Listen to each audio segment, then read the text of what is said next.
yafuatayo. La kwanza, mtu yeyote anayefahamu haya, na mtu yeyote ambaye ameshiriki kwenye huyo hayuko serious. Ni hivi, uchaguzi wa Tanzania sasa hivi ni machinjioni. Kwenda kwenye uchaguzi ni kwenda machinjioni. Kwa mtu anayesema twende tu, anasema twende machinjioni, na najua tunaenda machinjioni na tunaenda kuchinjwa. Hayuko serious. Hilo la kwanza. La pili, hivi tuliposema no reform no election kwenye kamati kuu tarehe 3 Desemba, tulikuwa tunatania.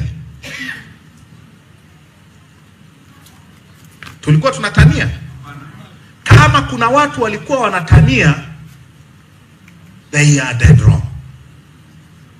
Angalau huyu anayezungumza na nyie hakuwa anatania.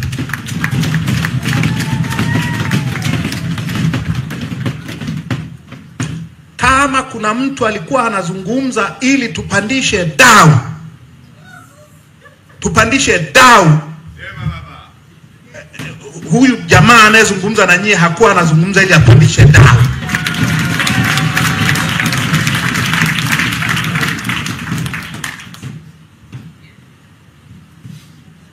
La tatu,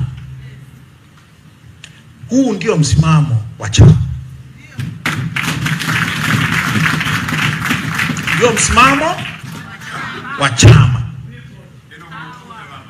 Ulipitishwa na kamati kuu. Mimi sikuwa mwenyekiti,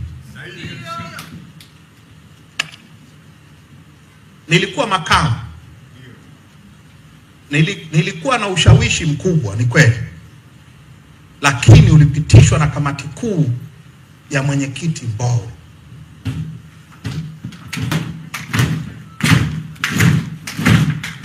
Ukapitishwa, tukapeleka kwenye baraza kuu tarehe 20.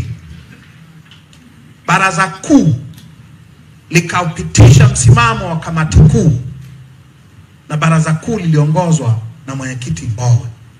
Mimi nilikuwa mwenyekiti, nilikuwa makamu. Kesho yake tukaupeleka kwenye mkutano mkuu wa taifa, na mkutano mkuu wa taifa kasema no reform no election. Na mimi sikuwa mwenyekiti bado, nimekuwa mwenyekiti kesho yake. Kwa hiyo huu ndio msimamo wa chama.